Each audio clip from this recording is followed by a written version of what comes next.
What is the accusative case? How and when do we use it? If you've been asking yourself these questions, you're in the right place.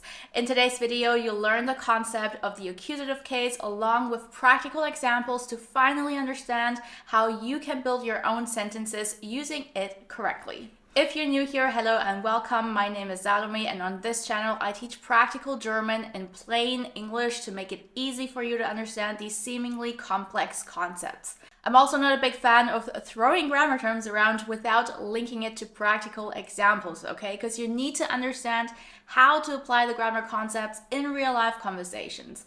Otherwise, what's the point? You know what I mean? So if you agree with me on this, then make sure to hit subscribe and click the bell so you don't miss any of my weekly lessons. Also dann, bist du bereit? Los geht's! Alright, so let's zoom out real quick to understand the big picture.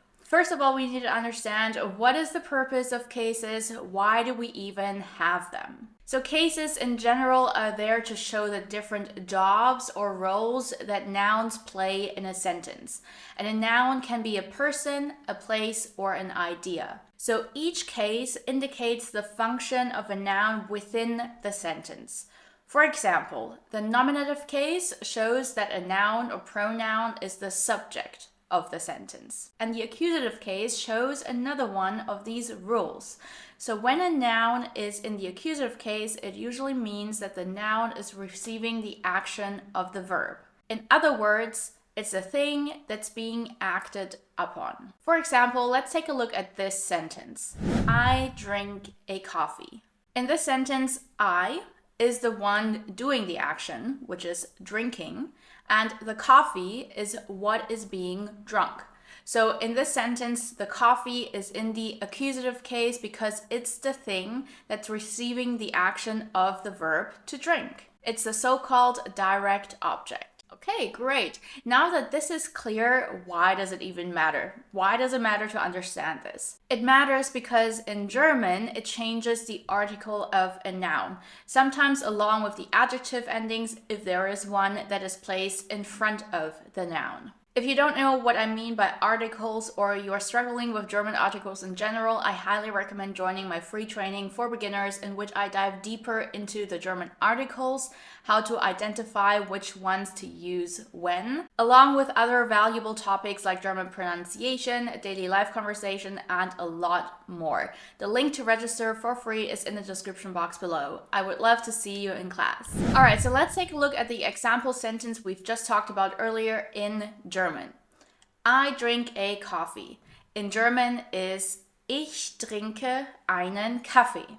So ich is in the nominative case as it's the subject of the sentence. It's the thing or the person who is doing the action. And ein Kaffee becomes einen Kaffee with the article ending en because it is the direct object of the sentence and it is in the accusative case, which is shown by changing the article ending. Now, before you sigh and throw your hands up in the air, let me tell you that the good news is that it's only affecting the masculine articles. All right, so it's only the masculine articles we need to pay attention to.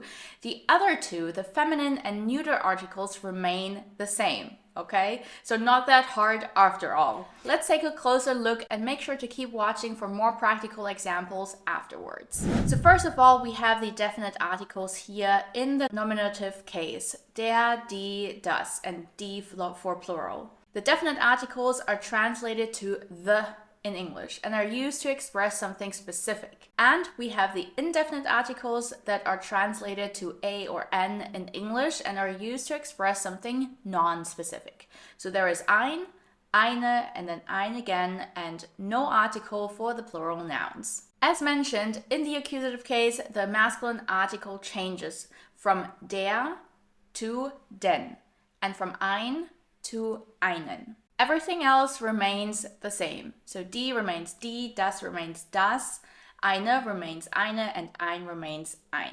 So let's take a look at a few more practical examples so you understand how this applies to daily life conversations. So if you would, for example, want to say, I would like to have a coffee, please, we would say, Ich hätte gern einen Kaffee, bitte.